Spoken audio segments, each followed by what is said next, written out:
Hello students, good evening, Radhe Radhe, Ram Ram. कैसे हो आप सब लोग? बढ़िया, फर्स्ट क्लास। तो होपफुली आपका कोई टेक्निकल ग्लिच सेशन में नहीं है। ऑडियो वीडियो सब कुछ हमारा ऑल ओके है।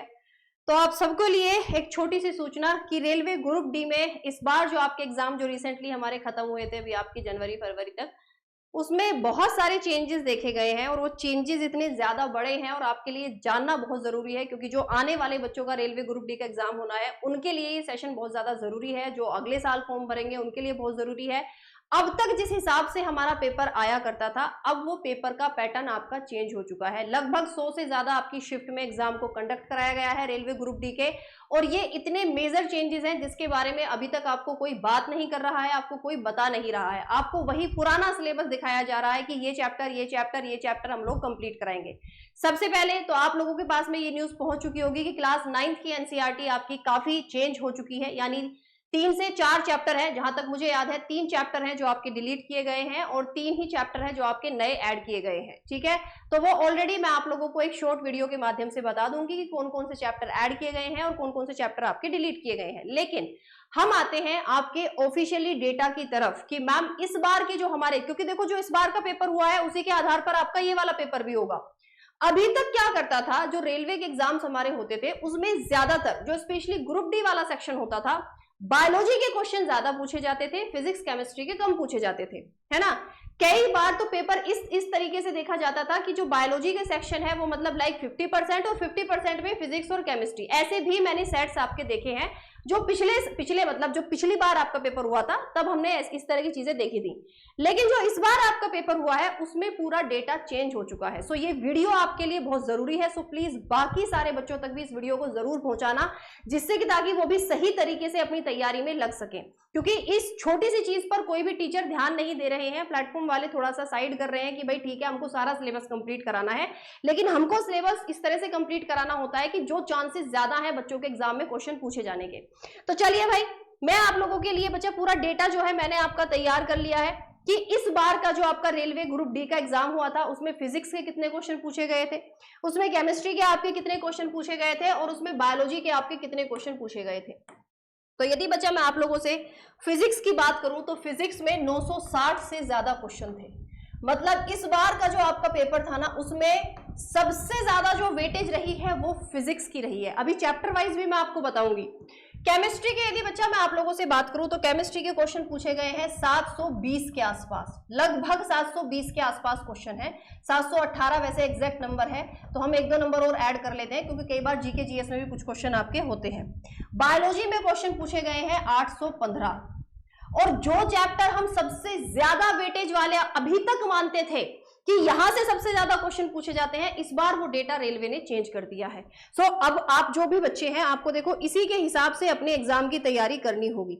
तो भाई सारा डेटा मैंने एक एक सेट पढ़ा है और क्वेश्चन लिखे हैं अपने हाथ से। अगर किसी को ये लग रहा है ना तो भाई सारे के सारे पेपर मैं अभी आप लोगों को दिखाने वाली हूं और आप लोगों को समझ में आएगा कि एक एक क्वेश्चन छांट छांट के कि ये किस चैप्टर से मैंने खुद अपने हाथ से बच्चा ये सारी चीजें की हैं। ये देखो, सबसे पहले फिजिक्स के हम लोग डिस्कस कर लेते हैं कि फिजिक्स में सबसे ज्यादा क्वेश्चन पूछे गए हैं मैकेनिक्स वाले सेक्शन से। 419 क्वेश्चन पूछे गए हैं टोटल आपके। सबसे ज्यादा वेटेज फिजिक्स में मैकेनिक्स की रही है।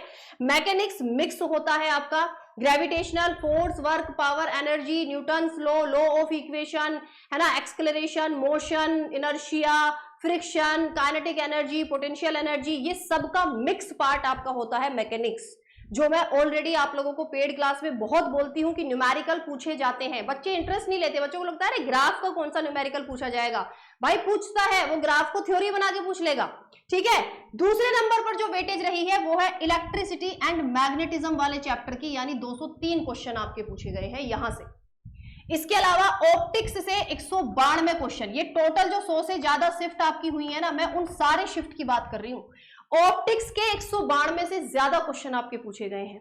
वेव एंड साउंड से 97 क्वेश्चन टोटल शिफ्ट में पूछे गए हैं। हीट एंड थर्मोडायनामिक्स से आपके 50 क्वेश्चन पूछे गए हैं। मॉडर्न फिजिक्स से 30 क्वेश्चन। अब आते हैं कि मैम वेटेज बता दो कि हमारे पेपर में भाई 419 क्वेश्चन का मतलब है कि अगर 100 से ज्यादा आपके पेपर हुए हैं या हमने 100 भी मान लिए तो ऑन एन एवरेज 4 से 5 क्वेश्चन आपको देखने को मिलेंगे इस इकलौते चैप्टर से। यही वेटेज रही होगी भाई आपकी। 2 या 3 क्वेश्चन आपको देखने को मिले होंगे, हर एक सेट की बात कर रही हूं इलेक्ट्रिसिटी और मैग्नेटिज्म से। 1 या 2 क्वेश्चन आपको देखने को मिले होंगे ऑप्टिक्स यानी लाइट से। देखो मैंने आपको बोलती हूं ना कि पेपर आपको बता देती हूं पहले से ही। 5 क्वेश्चन ये, 5 और 2 7, 7 और 3 10, 25 में से 10 क्वेश्चन आपके यहां मैंने बता दिए। 97 अगर ये पूछे गए हैं तो ऑन एन एवरेज 1 क्वेश्चन यहां से पूछा गया है, यानी 11 नंबर मैंने तुमको बता दिए। पेपर में कैसे नंबर आते हैं, जो आप बोलते हो ना कि मैम आपके बच्चे 25 में से 25 कैसे ला रहे हैं, वो ऐसे ही लेके आते हैं, क्योंकि उनको मैं ये सारी चीजें समझाती हूँ, बताती हूँ। ठीक है, हीट एंड थर्मोडायनेमिक्स मतलब 2 में से, अगर 100 सेट है तो 2 में से किसी 2 सेट में से 1 क्वेश्चन, मतलब 2 शिफ्ट में से एक शिफ्ट में आपका ये क्वेश्चन जरूर आया होगा। तो चलो भाई, जिसको ये बोनस नंबर हमने ऐड कर लिया, ये हो गए आपके 12, ये हो गए भाई आपके 12। इसके अलावा ये 30 है, तो भाई ये 30 की तो देखो आपकी वेटेज जो है बच्चा बहुत ही कम रहती है ना। 30 जो है भाई, ये तो आपकी वेटेज जो है एक तरह से यहाँ पर बहुत ही कम हो जाती है कि भाई 1/3, मतलब शिफ्ट में अगर 3 शिफ्ट में पेपर है तो किसी एक शिफ्ट में आपका ये आ गया होगा। ये वो चैप्टर है जिनकी सबसे ज्यादा वेटेज रही है इस बार आपके एग्जाम्स के अंदर, है ना, एग्जाम्स के अंदर। तो भाई ये ऑन एन एवरेज आपको मोटे मोटे 14-15 नंबर मैंने यहां पर आपके गिनवा दिए हैं 25 में से। ठीक है, चलिए आगे बढ़े। 13 नंबर लगा लो, चलो 13 लगा लो, 12 लगा लो, चलो 12 लगा लो। ठीक है, 12 लगा लेते हैं, 12 नंबर हो गए आपके। ये फिजिक्स हुआ है आपका। चलिए अब बढ़ते हैं केमिस्ट्री। अब बढ़ते हैं केमिस्ट्री। ऑर्गेनिक केमिस्ट्री से 102 क्वेश्चन पूछे गए हैं, यानी हर सेट में देखो एक क्वेश्चन तो पूछा ही गया है। सबसे ज्यादा वेटेज रही है physical chemistry, sorry inorganic chemistry का, जिसका हमने सोचा भी नहीं था कि इनऑर्गेनिक केमिस्ट्री से इतनी ज्यादा वेटेज बनेगी। ये भी मिक्स ही रहती है, आपके बहुत अलग अलग चैप्टर इसमें आपके मर्ज हो जाते हैं। इनऑर्गेनिक केमिस्ट्री से 279, यानी लगभग अगर आपके 300 क्वेश्चन में मान के चलूं, इनको मोटा मोटा अगर मैं ऐड कर लूं 300 के आसपास, तो यानी 2 से 3 क्वेश्चन हर शिफ्ट में पूछे ही गए हैं इस चैप्टर से। फिजिकल केमिस्ट्री 245 क्वेश्चन पूछे गए हैं टोटल, तो यहां पर भी हम लगा सकते हैं 2 से 3 क्वेश्चन हर एक शिफ्ट में पूछे गए होंगे। एवरीडे केमिस्ट्री 63, एक समय था जब एवरीडे केमिस्ट्री से बहुत भर भर के क्वेश्चन पूछते थे, अभी चेंज हो गया, अभी आपका ये बदल गया है। तो एवरीडे केमिस्ट्री से आपके 63 क्वेश्चन बच्चा पूछे गए हैं, यानी ऑन एन एवरेज मैं लगा सकती हूं कि 1 क्वेश्चन आपका पूछा गया है, एवरेज की बात करूं तो। एनवायरमेंटल केमिस्ट्री से मात्र 29, यानी 3 शिफ्ट में अगर पेपर हुआ है तो किसी एक शिफ्ट में आपका एनवायरमेंटल केमिस्ट्री से क्वेश्चन पूछा जाएगा। ठीक है, तो चलो यहां देख लेते हैं कितने नंबर हमने गिन लिए हैं आपके। 3 और 3 6 7 8 मान लेते हैं, यहां हम लोग 8 मान लेते हैं। ठीक है, 12 वहां थे, 8 ये थे आपके। चलो आगे बढ़ जाते हैं, नेक्स्ट देखते हैं। अगला आता है अब आपका बायोलॉजी। बायोलॉजी जिसको एक समय पर सबसे ज्यादा वेटेज वाला सब्जेक्ट मानते थे, मैंने खुद वो सेट देखे हैं जहां बायोलॉजी के क्वेश्चन ऐसे देखे हैं कि भाई 50% बायोलॉजी और 50% में फिजिक्स केमिस्ट्री। अब देखो पूरा सीन ही बदल दिया आपके एग्जामिनर ने। तो भाई बायोलॉजी के यदि मैं आपसे सबसे ज्यादा वेटेज पूछी गई है ह्यूमन एनाटॉमी एंड फिजियोलॉजी, जिसमें आपके मिक्स चैप्टर होते हैं ना, digestive system, nervous system, brain, heart, circulatory system, सब इसी का पार्ट होते हैं। इससे 231 क्वेश्चन पूछे गए हैं, यानी हम मान सकते हैं कि हर एक सेट में 2 से 3 क्वेश्चन पूछे गए हैं।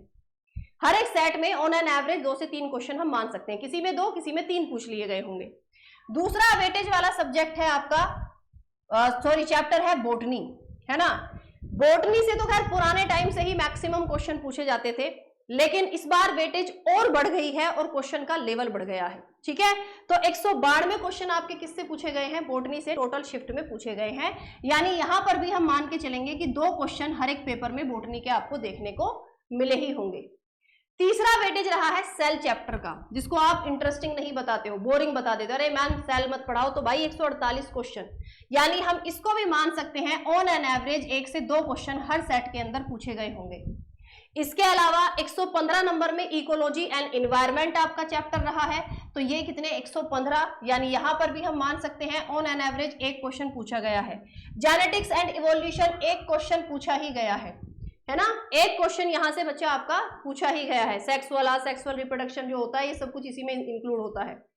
डिजीज एंड हेल्थ, एक समय था कि विटामिन और डिजीज एंड हेल्थ से बहुत ज्यादा भर भर के क्वेश्चन पूछते थे, रिपीटेड क्वेश्चन होते थे। इस बार इसकी वेटेज कम कर दी गई है। Total question disease and health के आपके 25 क्वेश्चन पूछे गए हैं।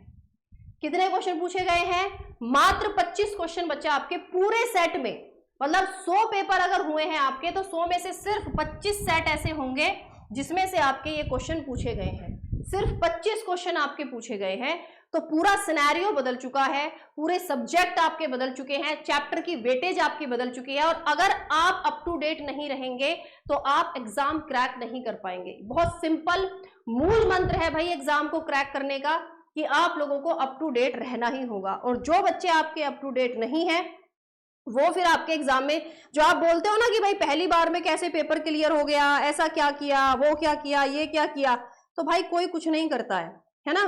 कोई बच्चा आपका कुछ एक्स्ट्रा नहीं है, सब में क्या होता है, स्ट्रेटेजी का अंतर होता है। जो बच्चा ये वीडियो देखेगा इस स्ट्रेटेजी के साथ में तैयारी करेगा, मॉक टेस्ट लगाएगा इस स्ट्रेटेजी के साथ में, रिवीजन करेगा इस स्ट्रेटेजी के साथ में, और जो नहीं देखेगा इस वीडियो को, वो डेफिनेटली भाई फिर क्या करेगा, वही पुराने तरीके से आप तैयारी करते रहोगे और बाकी बच्चों से पीछे रह जाओगे। तो उम्मीद करती हूँ कि भाई ये सारी जानकारी आप लोगों को अच्छी जरूर लगी होगी, आपकी मदद जरूर करेगी ये तैयारी में। और ये बच्चा वो आपकी ऑफिशियल पीडीएफ है जिसके बारे में मैं आपसे बात कर रही थी, कि ये देखो, ये है बच्चा वो आपकी ऑफिशियल पीडीएफ, जहां आप देख सकते हो कि ये सारे क्वेश्चन, मैं अपनी तरफ से कोई मन बना के बात नहीं कर रही हूं, मैंने सारा डेटा कलेक्ट किया है और उसके बाद में ही आपके लिए सेशन लगाया है। ये सब प्रीवियस ईयर क्वेश्चन है आपके, आप देख सकते हो कि ये क्वेश्चन सारे 2025 के क्वेश्चन है, जो आपके रिसेंटली आपके पेपर कराए गए थे, है ना। जो आपका रिसेंटली आपका ग्रुप डी का एग्जाम हुआ था, उसमें जो बच्चा आपके, है ना, देखो 9-12 यानी 19 दिसंबर को जो आपका, 9 दिसंबर को जो आपका पेपर हुआ था, ये सारी छोटी छोटी चीजें बहुत मेहनत से कलेक्ट की हैं। सो अगर आप लोग भी इसी तरह अप टू डेट रहकर अपनी तैयारी करना चाहते हो, तो आप लोग भाई हमारे साथ में बैच से जुड़ सकते हो। वंदे भारत, ये रेलवे का स्पेशल हमारा फाउंडेशन बैच है। तो अगर आप लोग अभी तक इस बैच से नहीं जुड़े हो, तो आप इस बैच से जुड़ सकते हो। प्राइस बहुत ही बच्चा आप लोगों की कम है, और 2 साल की आपकी वारंटी है, वैलिडिटी है बेसिकली। सो अगर आप लोग अभी तक नहीं जुड़े हैं तो इस बैच से जुड़ सकते हैं। मेरी साइंस की क्लासेस के लिए आप डेली रेगुलर 11 बजे मेरे साथ में जुड़ सकते हैं। बाय बाय, टेक केयर, जय हिंद।